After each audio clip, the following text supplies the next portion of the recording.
वसुदेवसुतं देवं कंसचाणूरमर्दनं देवकी परमानन्दं कृष्णं वन्दे जगद्गुरुं प्रपन्नपारिजाताय स्तोत्रवेत्रैकपाणये ज्ञानमुद्राय कृष्णाय गीतामृतदुहे नमः। ब्रह्मानन्दं परमसुखदं केवलं ज्ञानमूर्तिं द्वन्द्वातीतं गगनसदृशं तत्त्वमस्यादिलक्ष्यम् एकं नित्यं विमलमचलं सर्वधी साक्षिभूतं भावातीतं त्रिगुणरहितं सद्गुरुं तन्नमामि। गोपाल कृष्ण भगवान की जय।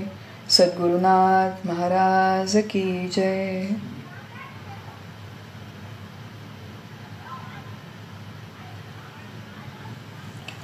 सब लोगों को प्रणाम, सबको वंदन करती हूँ। भगवद गीता अध्याय 5 कर्म संन्यास योग, इसका हम अभ्यास कर रहे हैं।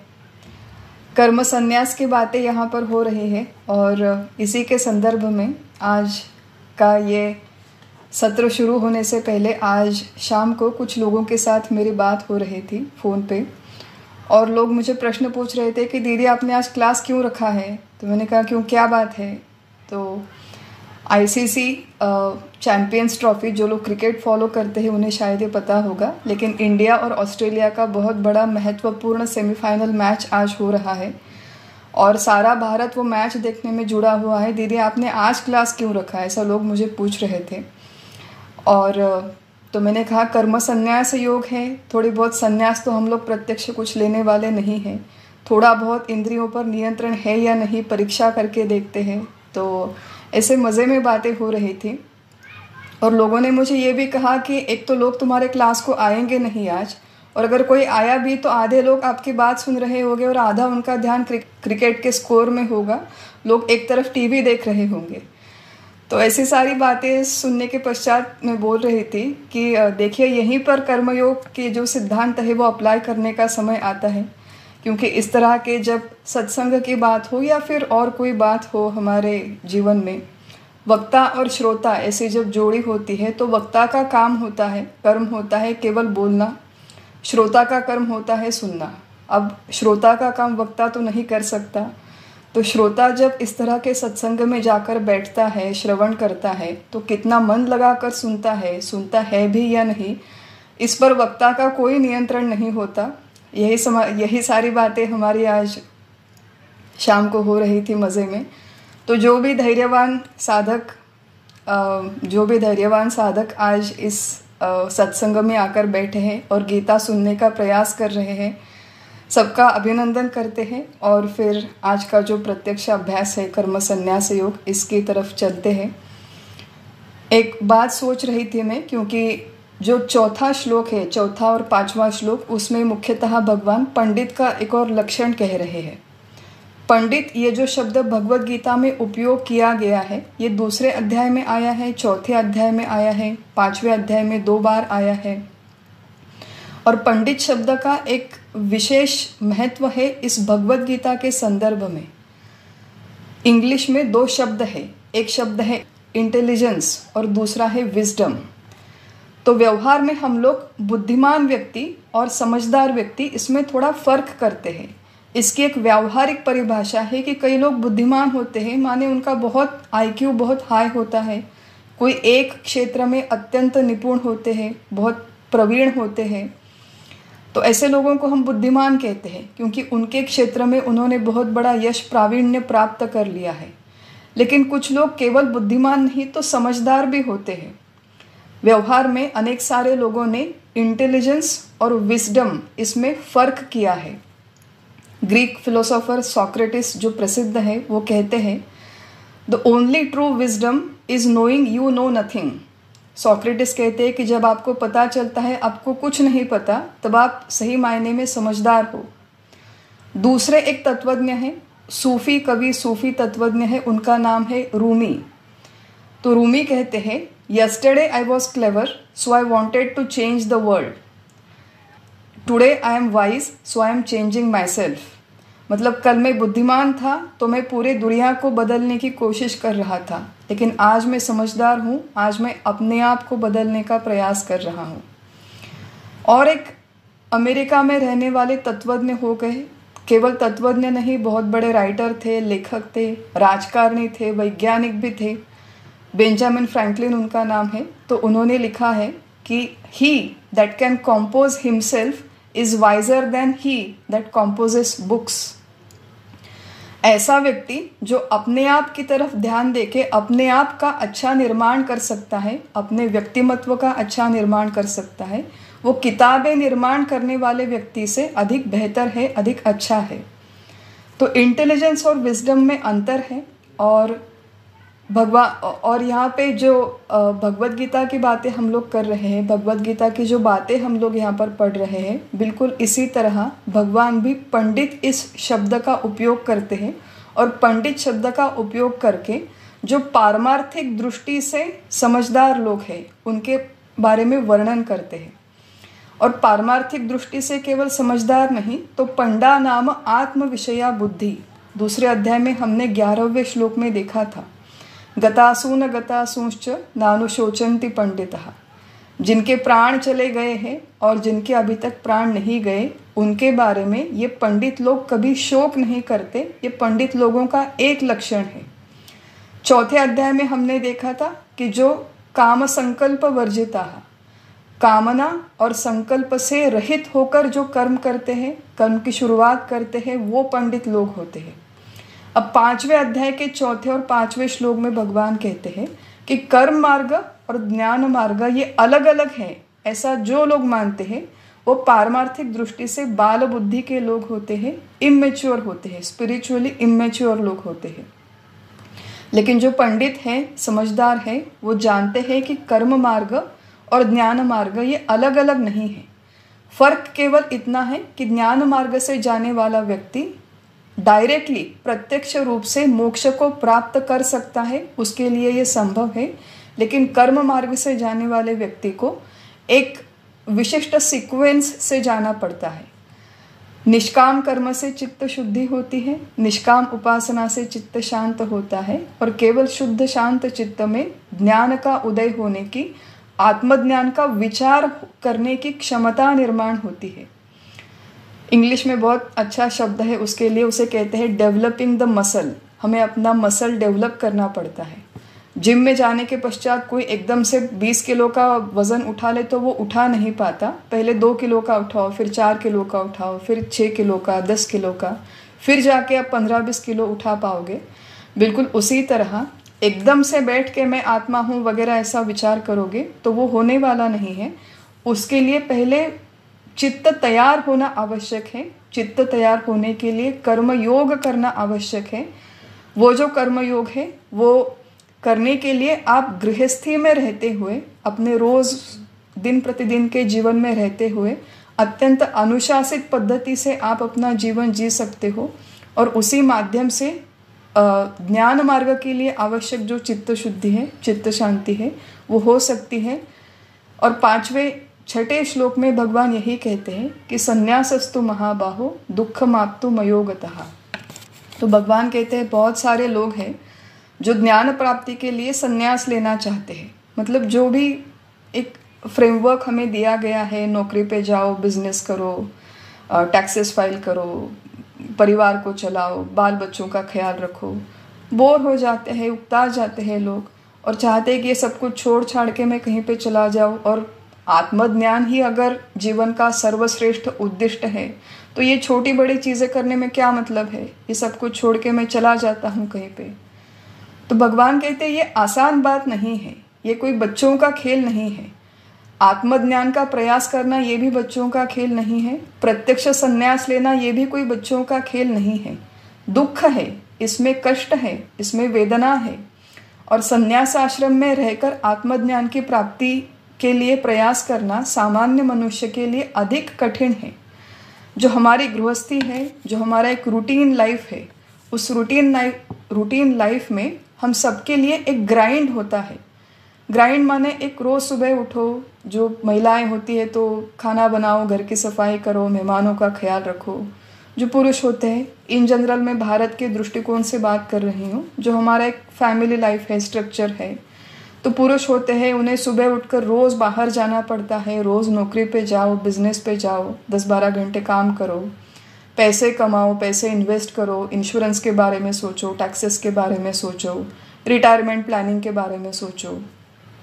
तो ये जो कई बार ये जो सारे काम हैं, ये बहुत मोनोटोनस हो जाते हैं, मनुष्य बोर हो जाता है ये करते करते, थक जाता है, स्ट्रेस हो जाता है।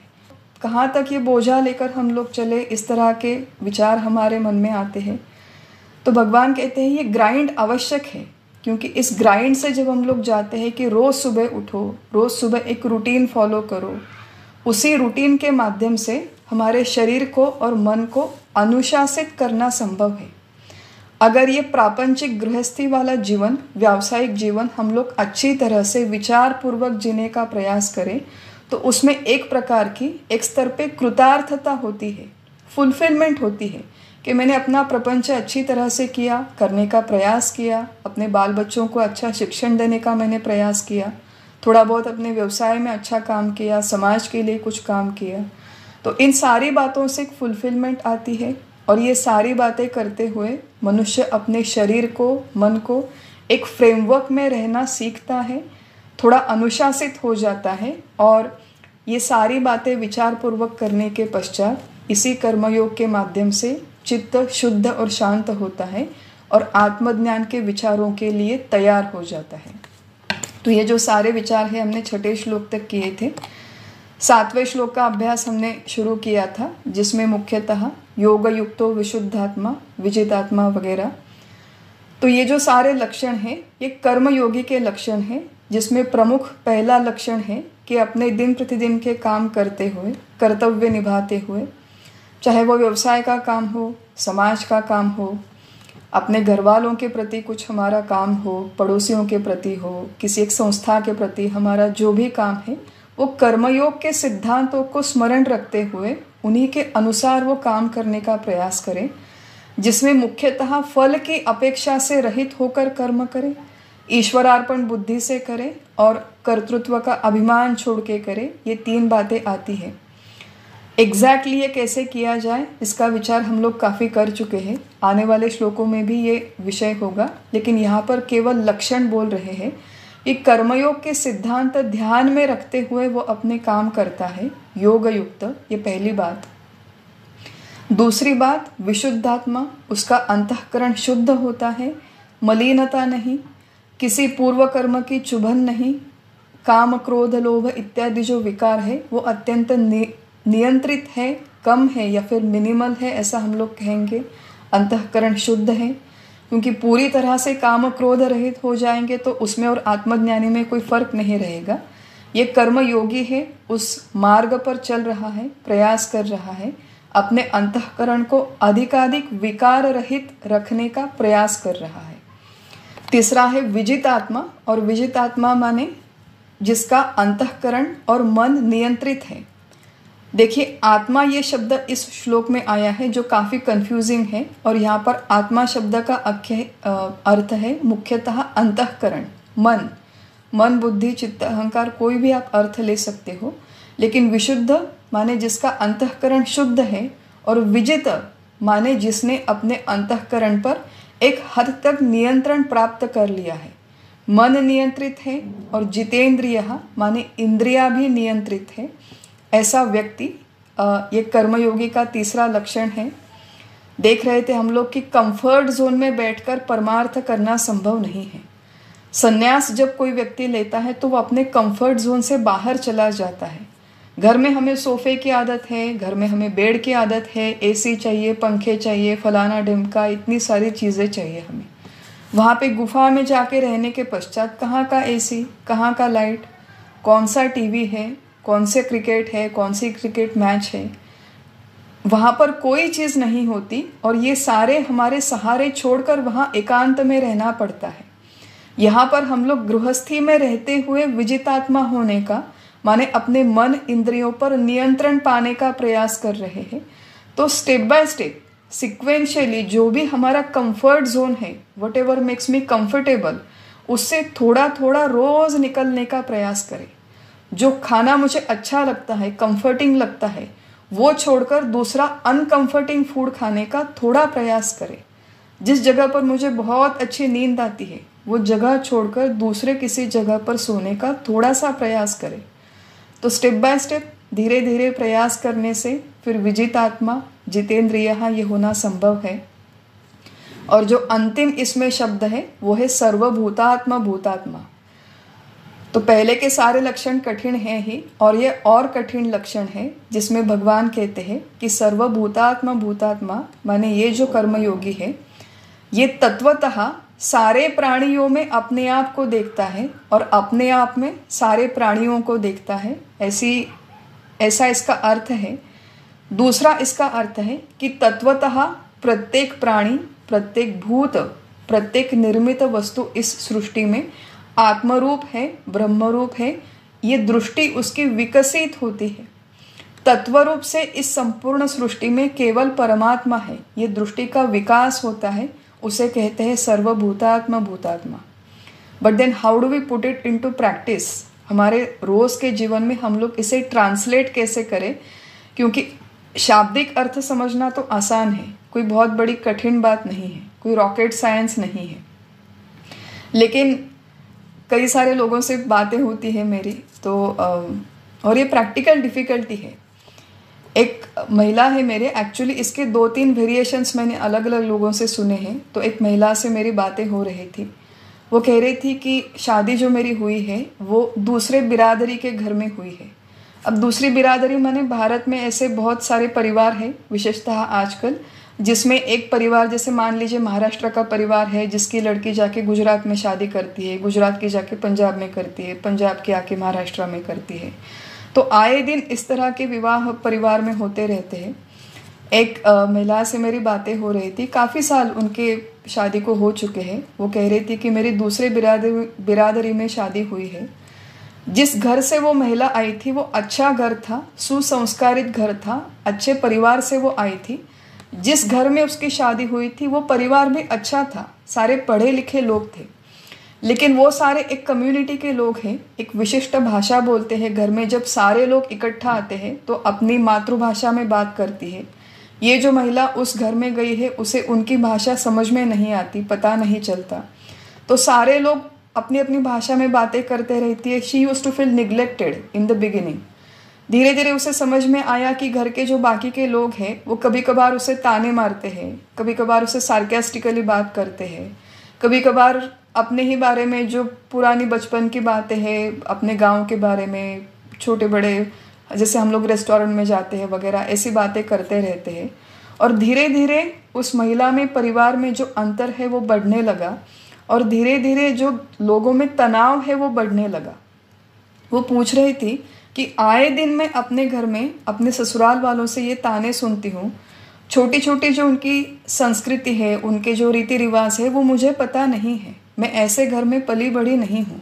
तो आए दिन ये लोग ऐसे नहीं कि बहुत मुझे परेशान करते हैं। पुराने ज़माने में देखिए कि जैसे फिज़िकली अब्यूज़ करते थे महिला को, तो इस महिला को कोई फिज़िकली अब्यूज़ नहीं करता है, खाने पीने को मिलता है। लेकिन आए दिन ताने सुनना, आए दिन लोग उसे छोटा दिखाते हैं, तुम्हें इतनी सी बात समझ में नहीं आती, इतना सा खाना हमें ऐसा चाहिए, तुम हमारे टेस्ट का खाना नहीं बनाती वगैरह। तो वो महिला मुझसे पूछ रही थी कि ऐसे परिवार में रहते हुए इन सारे लोगों में परमात्मा को देखना कैसे संभव है।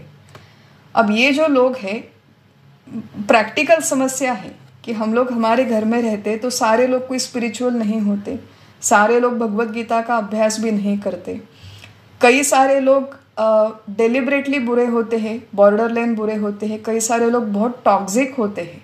और केवल घर में नहीं, कई बार पड़ोसी टॉक्सिक होते हैं, परेशान करते हैं। ऑफिस में जाते हैं तो कई सारे लोग कहते हैं कि मेरा बॉस बहुत टॉक्सिक है, बहुत परेशान करता है, कितना भी मैं काम करूँ ये संतुष्ट ही नहीं होता, कितना भी मैं लिख के दूँ, कितना भी मैं आउटपुट दे दूँ, ये बॉस की और मेरी बिल्कुल नहीं बनती। तो ऐसे टॉक्सिक लोगों के साथ जब हम लोग हमारा व्यवहार करते हैं, उनके साथ जब हम लोग रहते हैं, तो उन लोगों में परमात्मा को देखना, उन लोगों में अपने आप को देखना, अपने आप को उन लोगों में देखना, हाउ इज़ इट पॉसिबल? इस तरह के प्रश्न हम लोगों के मन में आते हैं। तो उसी समय ये जो भगवत गीता का तत्वज्ञान है, इसका स्पिरिट हमने अच्छी तरह से समझा है तो हम लोग उसे अप्लाई कर पाते हैं। भगवत गीता का तत्वज्ञान क्या कहता है कि एक ही परमात्मा, चैतन्य रूप परमात्मा इस संपूर्ण सृष्टि में व्याप्त है, और अलग अलग जो देह, अलग अलग जो भूत प्राणी हमें दिखते हैं, प्रत्येक देह, प्रत्येक मनुष्य, प्राणी, आकार, ये केवल उपाधि है। उपाधि माने मूल चैतन्य को मर्यादित करने वाली एक मिथ्या मायिक वस्तु। जैसे ये देह, इसे उपाधि माना गया है, तो सारे देह अलग अलग हैं, लेकिन देह के बीच स्थित, देह के अंदर स्थित चैतन्य, ये केवल एक ही चैतन्य है। उपाधि मिथ्या है, लेकिन उपहित चैतन्य सत्य है। ये तत्वज्ञान हुआ।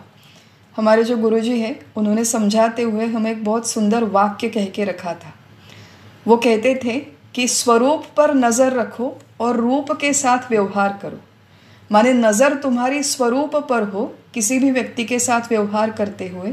अब कोई व्यक्ति मुझसे बहुत बदतमीजी कर रहा है, मेरा अपमान कर रहा है, तो रूप माने व्यावहारिक स्तर पे उसे जैसा निपटना है वैसे ही मुझे निपटना चाहिए।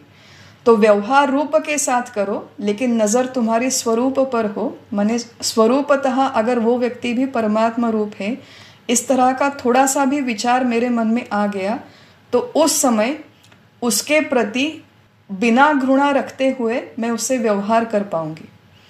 ईशावास्य उपनिषद में इसके लिए एक बहुत सुंदर शब्द दिया गया है कि यस्तु सर्वाणि भूतानि आत्मन्येव अनुपश्यति। जो सारे भूतों में आत्मस्वरूप को देख पाता है, सर्वभूतेषु चात्मानं ततो न विजुगुप्सते। सर्व प्राणी मात्रों में परमात्मा को देखने का सबसे बड़ा परिणाम है कि वो व्यक्ति कभी किसी का तिरस्कार नहीं करता। बिना तिरस्कार किए प्रतिकार करना संभव है, बिना तिरस्कार किए संघर्ष करना संभव है। किसी के प्रति मन में घृणा न रखते हुए उसके साथ जो भी व्यवहार करना है, कभी उसे डांटना पड़ेगा, कभी उसके साथ झगड़ना पड़ेगा, कभी उसके लिए आवाज़ चढ़ानी होगी, क्रोधित होना पड़ेगा, ये सब कुछ करना संभव है। लेकिन उस व्यक्ति के प्रति मन में घृणा होने की आवश्यकता नहीं है। क्यों आवश्यकता नहीं है? क्योंकि तत्व रूप से वो भी परमात्मा है, तत्व रूप से मैं भी परमात्मा हूँ। ये विचार करने का एक दृष्टिकोण है। विचार करने का दूसरा दृष्टिकोण है कि आज वो व्यक्ति अगर मुझसे बुरा बर्ताव कर रहा है, तो वो ईश्वरीय योजना के अनुसार बुरा बर्ताव कर रहा है। ईश्वरीय योजना ऐसी क्यों है? ईश्वर ने इसी व्यक्ति को मेरे भाग में क्यों भेजा? ऑफिस में हमें अक्सर कई बार लगता है कि ऐसे बहुत टॉक्सिक लोग होते हैं, या फिर पड़ोसी में है, घर में ऐसे लोग हैं जो बहुत आए दिन दिमाग खाते हैं, परेशान करते हैं, टॉक्सिक लोग होते हैं। तो ये व्यक्ति मेरे ही भाग में क्यों आई? मेरे ही भाग में इसलिए आई क्योंकि मैंने ही वो पूर्व कर्म करके रखा है, इसलिए इस तरह का परिवार मुझे मिला, इस तरह के लोग मुझे मिले। तो आज अगर ये व्यक्ति मुझसे बुरा व्यवहार कर रही है, तो ये मेरे ही पूर्व कर्मों का फल है। ये विचार करके भी मनुष्य शांत रह सकता है। अंत में आवश्यक बात क्या है कि मेरा चित्त शुद्ध रहे और शांत रहे। उस व्यक्ति के प्रति अगर मेरे मन में घृणा रहेगी, तिरस्कार रहेगा, तो अंतःकरण शुद्ध कैसे होगा? और शुद्ध नहीं होगा तो आगे चल के ज्ञान मार्ग पर चलना कैसे संभव होगा? तो ज्ञान मार्ग पर चलने के लिए इतनी बड़ी पूर्व तैयारी है कि रूप के साथ व्यवहार, परंतु स्वरूप पर नज़र रखो। स्वरूप पर नज़र रखते हुए रूप के साथ व्यवहार करो। ये छोटी सी ट्रिक है। ये अगर ट्रिक हमें समझ में आ जाए, इसे हम लोग वास्तव में अप्लाई कर पाए, तो व्यवहार की तरह होता रहेगा और उसमें हमारी पारमार्थिक दृष्टि बनी रहेगी। समर्थ रामदास स्वामी ने हमारे कह के रखा है कि धटासी भावे धट, उद्धटासी उद्धट, खटनटासी खटनट अगत्य कीजिए। मतलब व्यवहार में आपके साथ कोई बिना किसी कारण के बुरा व्यवहार कर रहा है, बार बार आके आपको परेशान कर रहा है, बार बार आपका अपमान कर रहा है, तो आपको ही आपके सम्मान के लिए खड़ा होना पड़ेगा। You will have to fight for your own dignity. लेकिन अपने डिग्निटी के लिए फाइट करते हुए, अपने मान सम्मान के लिए फाइट करते हुए, अंदर से उस व्यक्ति के प्रति घृणा, तिरस्कार होने की आवश्यकता नहीं है। सर्वभूतात्म भूतात्मा कुर्वन्नपि न लिप्यते। इस तरह जो व्यक्ति व्यवहार करेगा वो कर्म करते हुए भी न लिप्यते, उसे उसका लेप नहीं लगेगा। पते की बात क्या है कि उसे उसका बंधन नहीं होगा, और लेप किस तरह नहीं लगेगा ये बातें अब आने वाले श्लोकों में, आगे के श्लोकों में भगवान कहने वाले हैं। तो ये जो 7वां श्लोक है इसका हमने विचार किया, और अब 8वें 9वें श्लोक का इकट्ठा विचार करते हैं। 8वें श्लोक में भगवान कह रहे हैं कि नैव किंचित करोमीति युक्तो मन्येत तत्ववित् पश्यन् शृण्वन् स्पृशन् जिघ्रन् अश्नन् गच्छन् स्वपन् श्वसन् प्रलपन् विसृजन् गृह्णन् उन्मिषन् निमिषन्नपि इंद्रियाणि इंद्रियार्थेषु वर्तन्त इति धारयन्। दोनों श्लोकों के अर्थ है, इन दोनों श्लोकों का अभ्यास इकट्ठा किया जाता है। तो दोनों श्लोकों का अर्थ है, सांख्य तत्व के जानकार को देखना, सुनना, स्पर्श करना, सूंघना, खाना, चलना, सोना, श्वास उच्छ्वास लेना और छोड़ना इत्यादि बातें होते समय मैं कुछ भी नहीं करता ऐसा समझना चाहिए। उसी तरह बोलना, छोड़ना, लेना और पलकें खोलना बंद करना इत्यादि होते समय वे इंद्रियां अपना अपना काम कर रही है, इस बात को जानकर मैं कुछ भी नहीं करता, इस निश्चय को संभाल के रखना है। तो बहुत इंटरेस्टिंग श्लोक है, और जब भी ये श्लोक मैं पढ़ती हूँ मुझे याद आता है बहुत साल पहले हम लोग जब भगवद गीता रिसाइट करना सीख रहे थे, तो ये जो 2 श्लोक है ये रिसाइट करने के लिए सीखना बहुत कठिन है। कहाँ पर संधि विग्रह करना है, किस तरह इसका उच्चारण करना है, ये एक आर्ट है। हमारे यहाँ जो रिवाज है, परंपरा है कि बच्चों को बचपन में ही भगवद गीता सिखाई जाए। टंग ट्विस्टर जिसे हम कहते हैं, ये सही मायने में टंग ट्विस्टर है और उच्चारण करने में कठिन श्लोक है। एक बार अगर वास्तव में बचपन से ही सारे बच्चे इसे पढ़ना सीख जाए तो वाणी शुद्धि होती है, वाणी स्पष्ट होती है। मज़ेदार श्लोक है।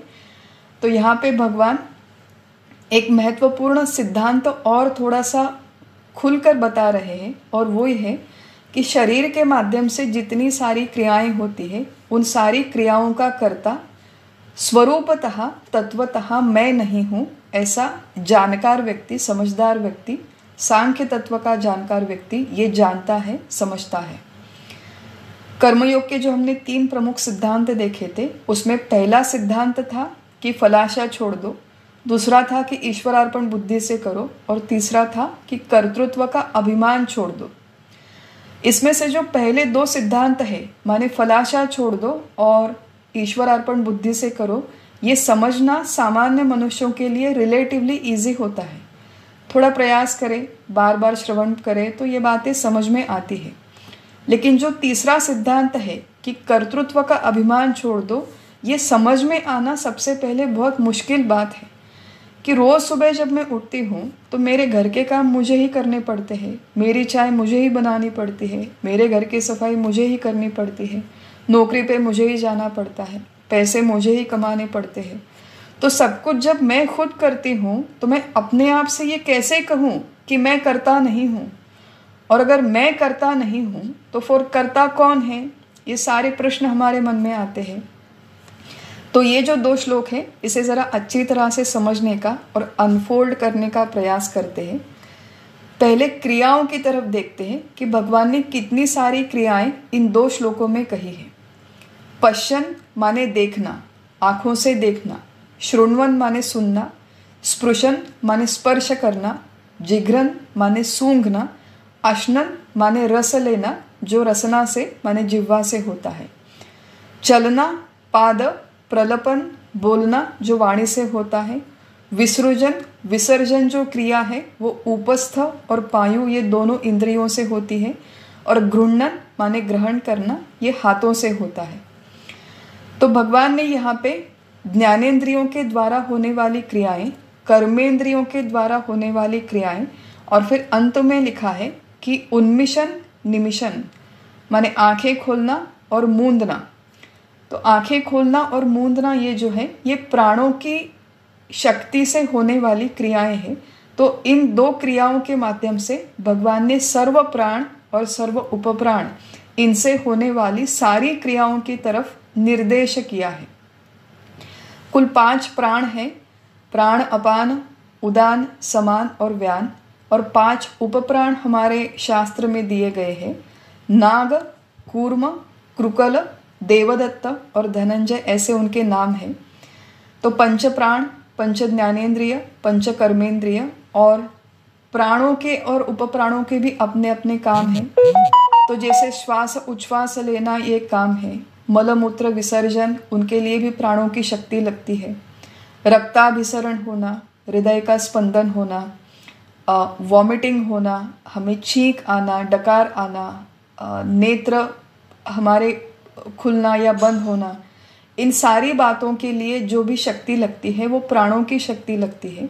तो भगवान इन सारी क्रियाओं की तरफ निर्देश कर रहे हैं कि शरीर के माध्यम से ये सारी क्रियाएं होती है, पहली बात। और दूसरी बात, ये सारी क्रियाएं होते हुए, करते हुए, जो सांख्य तत्व का जानकार व्यक्ति है वो भली भांति ये जानता है, समझता है कि मैं कुछ भी नहीं करता। देखिए, हमारे शास्त्र में 2 तरह की एक्शंस, 2 तरह के शास्त्र में, माने ये कोई वेदांत शास्त्र नहीं है, ये हमारे दिन प्रतिदिन के जीवन में हम लोग देख सकते हैं, समझ सकते हैं। मेडिकल साइंस की दृष्टिकोण से भी आप कहो तो 2 तरह के कर्म, 2 तरह की क्रियाएं शरीर के माध्यम से होती है। एक है वॉलंटरी एक्शंस, दूसरी है इनवॉलंटरी एक्शंस।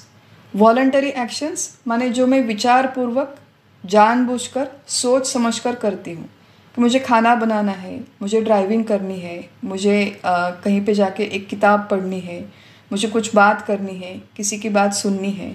तो voluntary actions, I choose, I decide, मैं विचार पूर्वक वो सारे काम करती हूँ।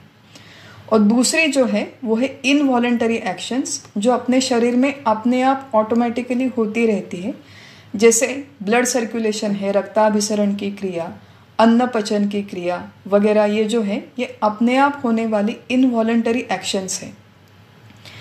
तो भगवान यहाँ पे कहते हैं कि इनवॉलंटरी एक्शंस में मैं करता नहीं हूँ, ये समझना एट वन लेवल एटलीस्ट आसान है कि जब मैं खाना खाती हूँ तो खाना डाइजेस्ट करने का काम प्रत्यक्ष रूप से मेरा नहीं है। अपनी सेहत अच्छी रखना, अपना डाइजेस्टिव ट्रैक्ट अच्छा रखना, इसके लिए जो भी जिम्मेदारी है वो मेरी जिम्मेदारी है कि अच्छा खाना खाओ, अपनी सेहत बनाए रखो, एक्सरसाइज करो, योगा करो, प्राणायाम करो वगैरह, तो सेहत ठीक रहेगी। वहाँ तक मेरा नियंत्रण है। लेकिन प्रत्यक्ष अन्न अंदर जाने के पश्चात पचन का जो काम है वो उस पर मेरा डायरेक्ट कंट्रोल नहीं है, प्रत्यक्ष रूप से नियंत्रण नहीं है। ये बात समझना हम लोग समझ सकते हैं। ब्लड सर्कुलेशन होना, हार्ट का पंपिंग होना, इस पर मेरा डायरेक्ट नियंत्रण नहीं है, तो मैं करता नहीं हूँ, ये इनवॉलंटरी एक्शंस में समझना थोड़ा आसान है, हम लोग समझ सकते हैं। लेकिन जो वॉलंटरी एक्शंस है, जो मैं खुद सोच समझ कर करती हूँ, जानबूझकर करती हूँ, जैसे मैं खाना बना रही हूँ, आज मैंने डिसाइड किया कि आज मुझे छोले बनाने हैं, तो छोले मैं लेकर आती हूँ, जो भी है उसके लिए प्रिपेयर करती हूँ, विचार पूर्वक मैंने बनाए हैं। ड्राइविंग करनी है तो सोच समझकर ड्राइविंग करना पड़ता है। तो उस समय ये विचार मैं कैसे करूँ कि मैं करता नहीं हूँ। ये प्रश्न हमारे मन में किस लिए निर्माण हुआ, ये प्रश्न की उगम की तरफ पहला थोड़े जाते हैं कि ये प्रश्न हमारे मन में इसलिए निर्माण हुआ क्योंकि अनादिकाल से हमारे मन पर, हमारे चित्त पर यह संस्कार हुआ है कि मैं माने ये देह और देह माने मैं। देह और मैं, इसके बीच में अंतर करना हमने कभी सीखा ही नहीं है। अनंत जन्मों के ये संस्कार है। तो देह अनेकानेक क्रिया करता है, मैं देह हूँ, इसलिए मैं अनेकानेक क्रिया करती हूँ, मैं करता हूँ, ऐसी हमारी धारणा है। इसको शास्त्र की परिभाषा में, वेदांत शास्त्र की परिभाषा में इसे भ्रम कहते हैं, भ्रांति कहते हैं। दूसरा शब्द है इसे ग्रंथि कहते हैं, माने गांठ कहते हैं कि देह तादाद में ग्रंथि है, मैं देह हूँ ऐसे लगना, इसे ग्रंथि माने गांठ कहा जाता है या फिर भ्रम कहा जाता है। सारी ये जो समस्या की जड़ है ये हमारा भ्रम, हमारा अज्ञान है, क्योंकि हमने अपने आप को देह मान के रखा है। अब थोड़ा सा विचार करते हैं, एक रीजनिंग है, एक सीक्वेंस है, उसे थोड़ा फॉलो करने का प्रयास करते हैं। पहले हमने कई बार ये रीजनिंग सीक्वेंस देखा है, आज फिर एक बार उसे दोहराते हैं। कोई भी क्रिया करने के लिए, माने कर्म करने के लिए चैतन्य की आवश्यकता होती है, चेतन जीव या प्राणी होने की आवश्यकता होती है। मान लीजिए यहाँ पे एक पत्थर है, तो पत्थर सुनने का काम नहीं कर सकता, पत्थर बोलने का काम नहीं कर सकता, लेकिन यहाँ पे मैं बैठी हूँ तो मैं सुनने का काम करती हूँ, मैं बोलने का भी काम करती हूँ। कोई एक प्राणी है, कुत्ता यहाँ पे अगर बैठा है तो कुत्ता भी भौंकने का काम करता है, सूंघने का काम करता है, सुनने का काम करता है। तो चेतन मनुष्य हो चाहे चेतन प्राणी हो, क्रिया करने के लिए या फिर ज्ञानेंद्रियों से कुछ ग्रहण करने के लिए वो प्राणी, वो भूत चेतन होने की आवश्यकता है। भू भव ये जो धातु है, इसमें निर्माण होने वाले प्रत्येक वस्तु को भूत कहते हैं। तो दगड़ माने पत्थर ये भी एक भूत है, और मनुष्य ये भी एक भूत है, निर्माण हुआ प्राणी। लेकिन पत्थर बोल नहीं सकता, सुन नहीं सकता, देख नहीं सकता। मनुष्य बोल सकता है, सुन सकता है, देख सकता है। तो एक बात तय हो गई कि कृति करने के लिए, कर्म करने के लिए या फिर ज्ञान ग्रहण करने के लिए चेतन भूत की होने की आवश्यकता है, चेतनत्व होने की आवश्यकता है, चैतन्य होने की आवश्यकता है। ये पहली स्टेप, पहली बात हुई। दूसरी बात, ये जो देह है, देह के माध्यम से सारी क्रियाएं होती है, देह के माध्यम से हम लोग सारा ज्ञान ग्रहण करते हैं। तो प्रश्न यहाँ पर आता है, ये जो देह है ये बाय इटसेल्फ चेतन है या अचेतन है? देह, ये जो हमारा संपूर्ण देह है, इसके जो सारे अवयव है, ये बाय देमसेल्फ चेतन है या अचेतन है? प्रश्न का उत्तर ढूंढने का प्रयास करते हैं। मेरे हाथ पे यहाँ पर अगर उबलता हुआ पानी गिरा, तो उबलता हुआ पानी गिरा, ये बात मेरे हाथ को समझ में आती है या नहीं? ये बात मेरे हाथ को समझ में आती है या फिर ये बात मेरे अंदर बसे हुए किसी दूसरे चेतन तत्व को समझ में आती है? आंसर सिंपल है कि ये उबलता पानी है, ये बात हाथ को समझ में नहीं आती। ये ठंडा पानी है, ये बात हाथ को समझ में नहीं आती। आँखों से जब हम लोग देखते हैं तो सामने मेरे लैपटॉप है और दीवार है, ये जो फ़र्क है, ये फ़र्क आँखों को समझ में नहीं आता। आँखों के पीछे एक चेतन तत्व है, जिस चेतन तत्व को समझ में आता है कि ये लैपटॉप है और ये दीवार है। कानों से कुछ लोग आके मेरी बहुत स्तुति करते हैं, दीदी आप कितनी अच्छी हो, आप कितनी अच्छी भगवत गीता पढ़ाती हो।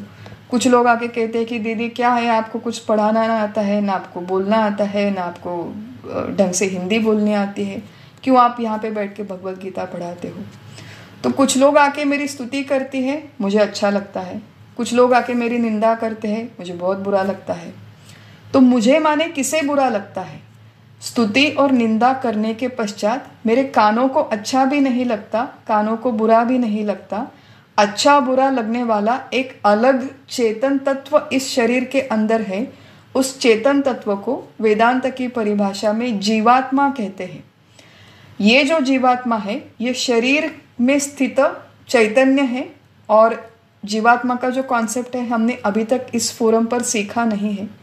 जो लोग इस कॉन्सेप्ट को जानते हैं वो फिर एक बार जाके रिवाइज करें। जो लोग नहीं जानते उनके लिए हम लोग आने वाले सत्रों में इसे अधिक स्पष्ट करेंगे। आज केवल इतना ही ध्यान में रखें, इतना ही समझने का प्रयास करें कि शरीर के अंदर रहने वाला जीवात्मा ये वेदांत शास्त्र की दृष्टि से सही मायने में करता है, माने प्रत्यक्ष कृति करने वाला, कृति करने का निर्णय लेने वाला कि आज मुझे छोले बनाने हैं। ये निर्णय किसने लिया? ये निर्णय हाथों ने नहीं लिया, ये निर्णय आँखों ने नहीं लिया, ये निर्णय मन ने भी नहीं लिया। ये निर्णय लेने वाला स्पेसिफिक जो तत्व है वो जीवात्मा है। ये जीवात्मा अंतःकरण के माध्यम से, ज्ञानेंद्रियों के माध्यम से ज्ञान का ग्रहण करता है, कर्मेंद्रियों के माध्यम से कर्म करता है। और ये सारा ज्ञान ग्रहण करने के लिए, कर्म करने के लिए वो अंदर के अंतःकरण नाम के तत्व का आधार लेता है। तो जीवात्मा अंतःकरण के आधार से अंदर का प्रोसेसिंग करता है, संकल्प विकल्प करना, निश्चय करना वगैरह। तो चेतन जो एंटिटी है हमारे शरीर के अंदर, उसे जीवात्मा कहते हैं। वेदांत शास्त्र के दृष्टिकोण से जीवात्मा माने जीव चैतन्य करता है, जीव चैतन्य को ही भोक्ता कहते हैं। शरीर ये केवल करण है, ये केवल साधन है। तो जीवात्मा आँखों में बसकर आँखों के माध्यम से देखता है। जो भी आँखों ने देखा, जो भी दृश्य देखा, उसे अंदर लेकर वो प्रोसेसिंग करता है। तो जीवात्मा आँखों के माध्यम से देखता है, कानों के माध्यम से सुनता है, हाथों के माध्यम से लेन देन करता है। सारे व्यवहार, सारे ज्ञान ग्रहण करने वाला कर्ता, भोक्ता, ज्ञाता ये जीवात्मा है। ये पहली बात, उसे जीव चैतन्य कहते हैं। अब देखिए, सृष्टि में बहुत सारे प्राणी हैं, हजारों मनुष्य हैं, हजारों कुत्ते हैं, हजारों बिल्लियां हैं, लेकिन सारे प्राणियों का व्यवहार ये एक जैसा नहीं होता, एक समान नहीं होता। एक छोले अगर बनाने हैं, आप 50 महिलाओं को दे दो तो 50 महिलाएं अलग अलग तरह से छोले बनाएंगी। अब कोई मुझे कहेगा कि दीदी आप डिस्क्रिमिनेशन कर रही हो, बहुत सारे शेफ़, मेल शेफ़ भी तो होते हैं। तो यहाँ पे महिला का पुरुष का ये क्वेश्चन नहीं है, ये सवाल नहीं है कि आप किसी के भी हाथ में दे दो छोले बनाने की ये जो प्रक्रिया है। कोई भी व्यक्ति जब छोले बनाएगा, वही सेम इंग्रेडिएंट्स है, सेम प्रपोर्शन है, लेकिन प्रत्येक व्यक्ति का टेस्ट अलग अलग होता है। प्रत्येक व्यक्ति को आप फ्रीडम दे दो कि आपको 1 घंटा है, 1 घंटे में आपको जो कृति करनी है वो करो। तो कोई व्यक्ति जाके क्रिकेट की मैच देखेगा, कोई व्यक्ति जाके राजकारण के शोज़ देखेगा, कोई व्यक्ति जाके किसी संस्था में योगदान देगा, कोई व्यक्ति जाके म्यूज़िक की प्रैक्टिस करेगा, कोई व्यक्ति जाके खाना बनाएगा। 1 घंटा अगर मेरे पास खाली समय है, फ्री टाइम है, तो सारे प्राणी मात्र अलग अलग व्यवहार क्यों करते हैं? एक ही व्यवहार क्यों नहीं करते? एक ही कृति क्यों नहीं करते? वो इसलिए नहीं करते क्योंकि प्रत्येक मनुष्य को, प्रत्येक प्राणी को अलग अलग प्रेरणा मिलती है। वो प्रेरणा देने वाला कौन है? वो प्रेरणा देने वाला तत्व, उसे ईश्वर कहते हैं, ईश्वर चैतन्य कहते हैं, उसी को कारयिता कहते हैं। तो प्रत्येक मनुष्य को एक स्पेसिफिक सामग्री मिली है, एक क्षमता मिली है, बुद्धि की क्षमता, इंद्रियों की क्षमता, काम करने के लिए आजू बाजू की परिस्थिति, लोग, सामग्री, ये प्रत्येक मनुष्य को अलग अलग मिली है। ये अलग अलग व्यक्ति को अलग अलग प्रेरणा और सामग्री देने वाला तत्व, उसे ईश्वर कहते हैं। अलग अलग प्रेरणा देने वाला, मोटिवेशन देने वाला तत्व, उसे भी ईश्वर कहते हैं। तो अंदर से हमारे जो प्रेरणा आती है वो देने वाला ईश्वर है, इसलिए ईश्वर को यहाँ पे कारयिता कहते हैं, करवाने वाला कहते हैं। अब ईश्वर ये जो तत्व है, ये समझने लायक तत्व है कि ईश्वर ये जो तत्व है, ये क्या कोई पक्षपाती है, पार्शलिटी है क्या ईश्वर की?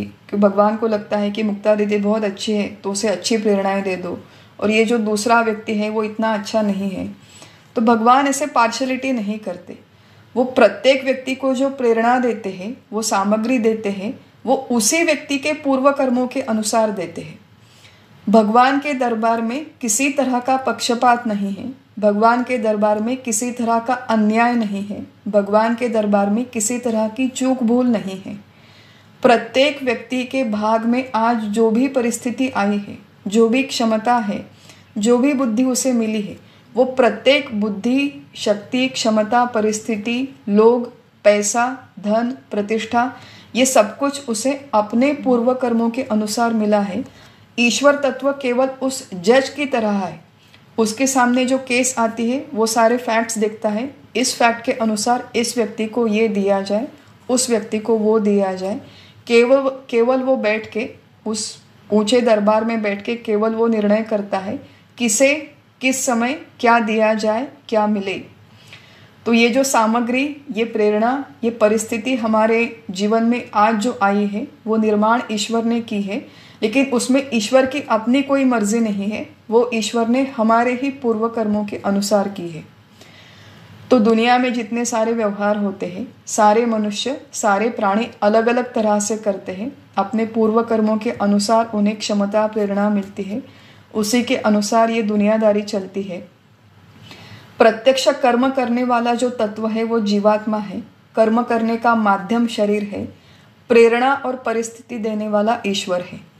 और ये जो सारा व्यवहार हो रहा है, ये सारा व्यवहार जिस मुख्य शुद्ध चैतन्य के अधिष्ठान पर हो रहा है, उस अधिष्ठान चैतन्य को आत्मा कहते हैं, उसे परमात्मा कहते हैं। देखिए, मैंने कहा था, हमने शुरू में इस श्लोक में देखा था कि सारे व्यवहार होने के लिए चैतन्य की आवश्यकता है, कॉन्शियसनेस।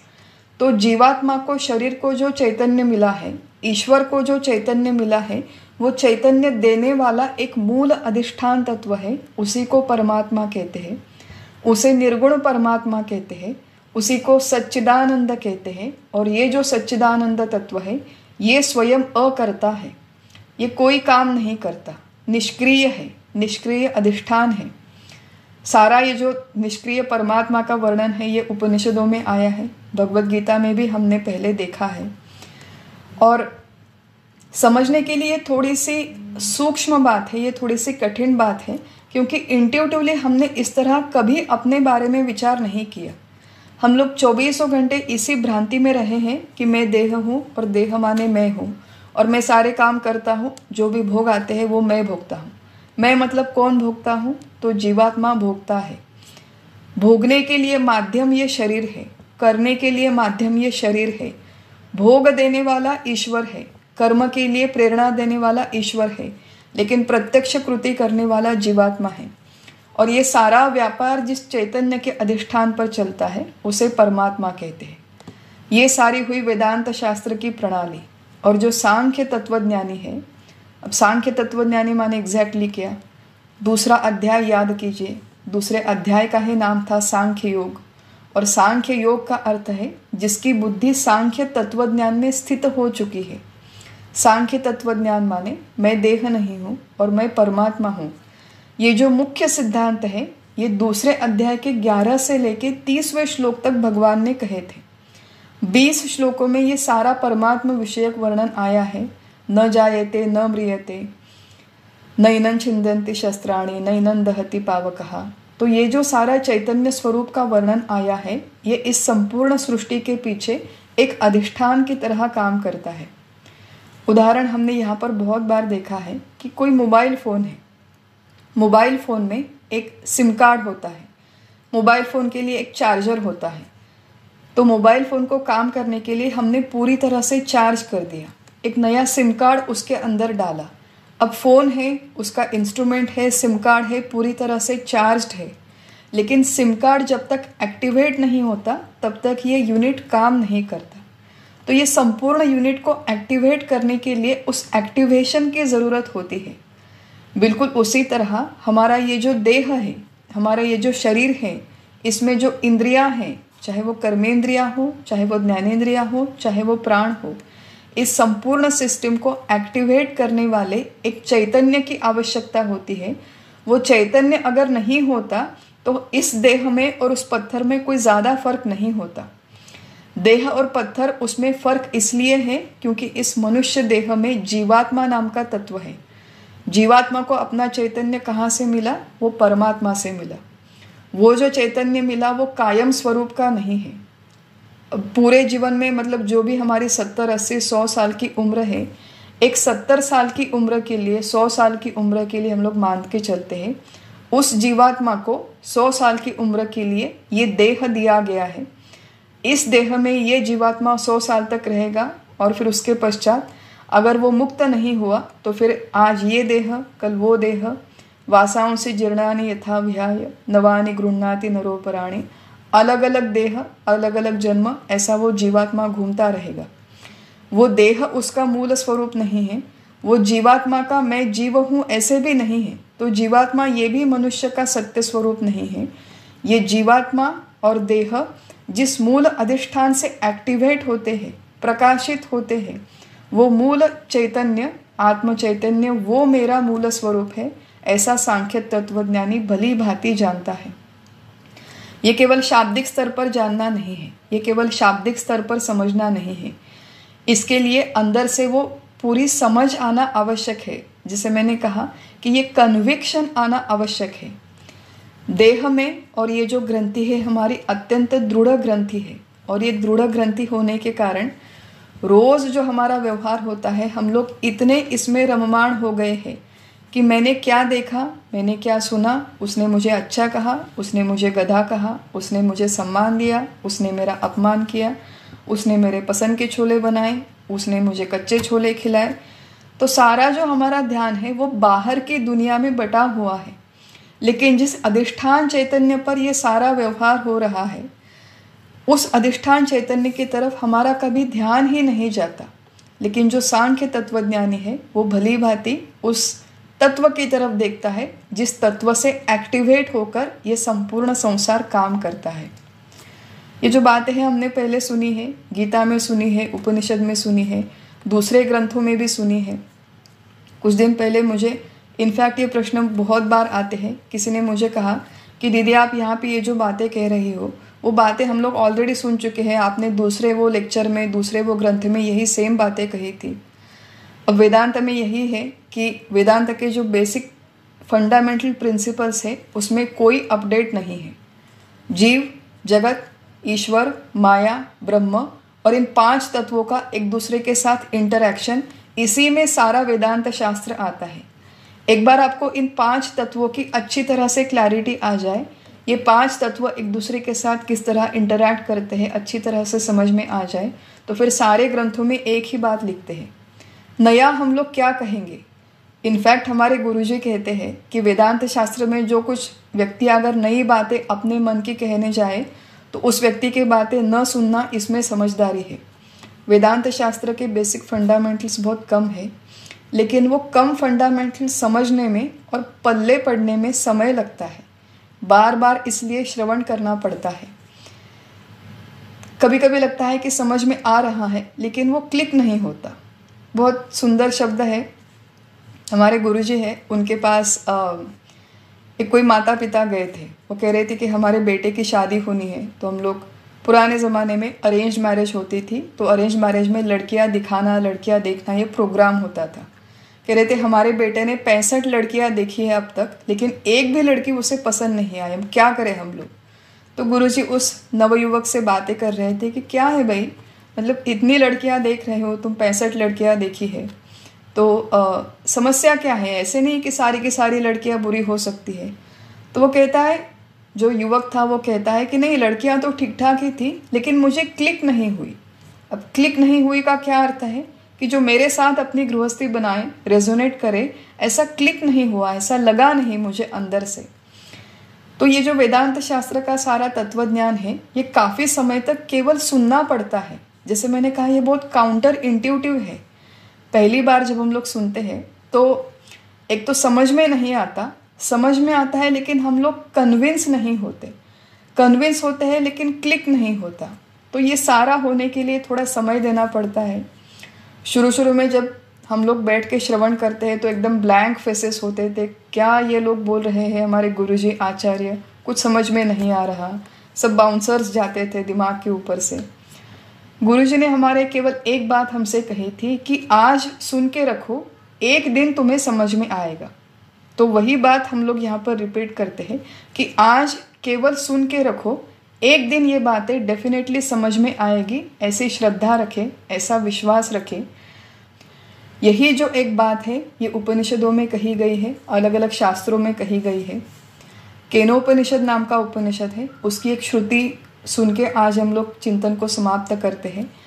और जो 10वां श्लोक है, बड़ा श्लोक है काफ़ी, उसका विचार अगले सत्र में करेंगे। तो केनोपनिषद में एक श्रुति आती है।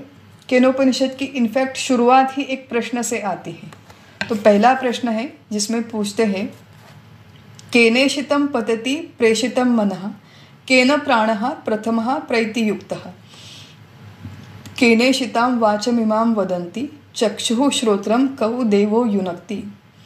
तो प्रश्न का अर्थ है किसकी प्रेरणा लेकर मन हमारा विषयों के पीछे भागता है, किसकी प्रेरणा लेकर या फिर किससे प्रेरणा लेकर प्राण स्पंदन करते हैं, प्राणों का स्पंदन होता है, किसके द्वारा प्रेरित है हमारी वाणी जिससे मनुष्य बोलते हैं, कौन है वह देव जिसने चक्षु और कर्ण को उनकी क्रियाओं में नियुक्त करके रखा है।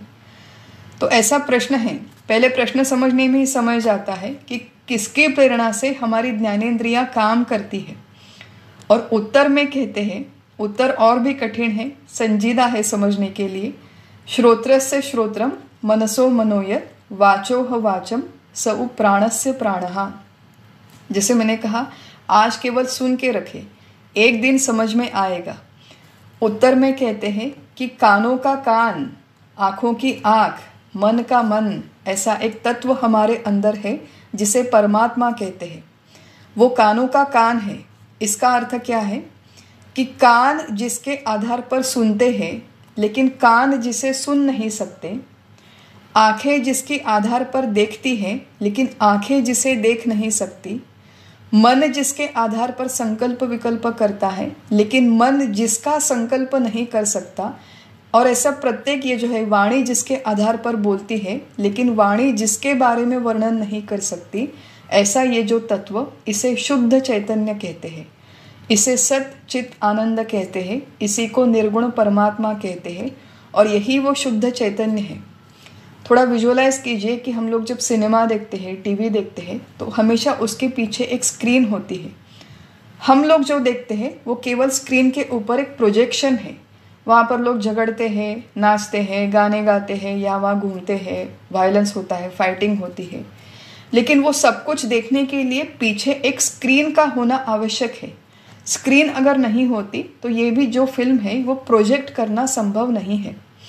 बिल्कुल उसी तरह संपूर्ण सृष्टि में ये जो सारे व्यवहार हो रहे हैं उनके पीछे एक इनविजिबल स्क्रीन है।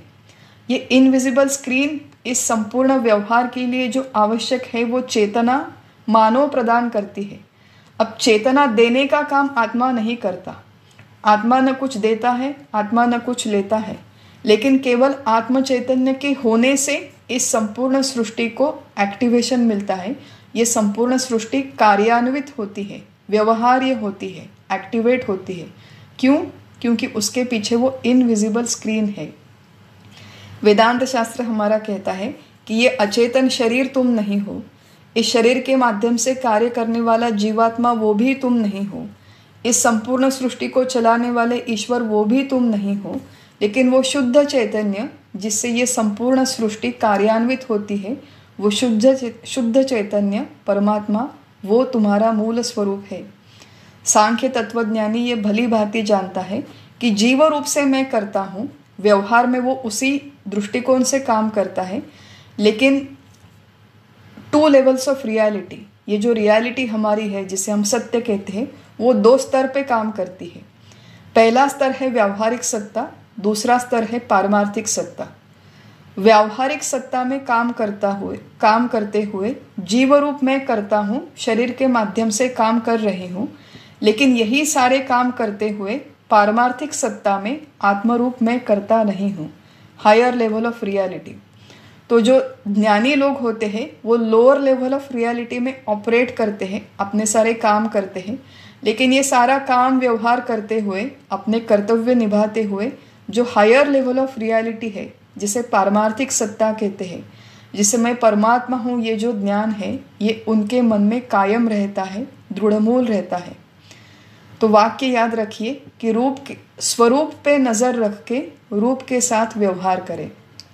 व्यावहारिक सत्ता में काम करें, रूप के साथ व्यवहार करें, लेकिन ये सारा व्यवहार करते हुए स्वरूप पर हमारी नज़र हो, स्वरूप के अनुसंधान में रहते हुए, हायर लेवल ऑफ रियलिटी का अवेयरनेस होते हुए हम लोग लोअर लेवल ऑफ रियलिटी में ऑपरेट करें। ये जो सारी बातें हैं, कर्तृत्व का हमारा अभिमान कम होने के लिए ये सारा तत्वज्ञान हम लोग सीख रहे हैं कि ये जो दिन में 24 घंटे मुझे लगता है कि मैं हूँ इसलिए यहाँ पर ये काम हो रहा है, मैं हूँ इसलिए हमारा ऑफिस चल रहा है, मैं हूँ इसलिए हमारा इतना बड़ा सेल्स हुआ, मैं हूँ इसलिए इतने सारे लोगों को इतना सारा रोज़गार मिला, मैं हूँ इसलिए मेरा घर चल रहा है। तो मैं हूँ इसलिए ये दुनिया नहीं चलती। Nobody is indispensable in this world, ये दुनिया का नियम है। जितनी जल्दी हम लोग इस नियम को सीख जाएंगे उतना ही हम लोग आराम से शांति से इस दुनिया में काम कर पाएंगे। तो कर्तृत्व का अभिमान कम हो, लेकिन अभिमान कम होते हुए भी अत्यंत निष्ठा के साथ हम लोग इस सृष्टि में, इस दृश्य विश्व में अपना काम करें, कर्तव्य करें। ये भगवत गीता हमें संदेश देती है, जो हमने आज 8वें और 9वें श्लोक में सीखने का प्रयास किया, और 10वें श्लोक से जो आगे विचार है वो हम लोग अगले सत्र में करेंगे। आज हम लोग यहीं पर हमारा चिंतन समाप्त करते हैं। हरि ओम तत्सत। श्री राम।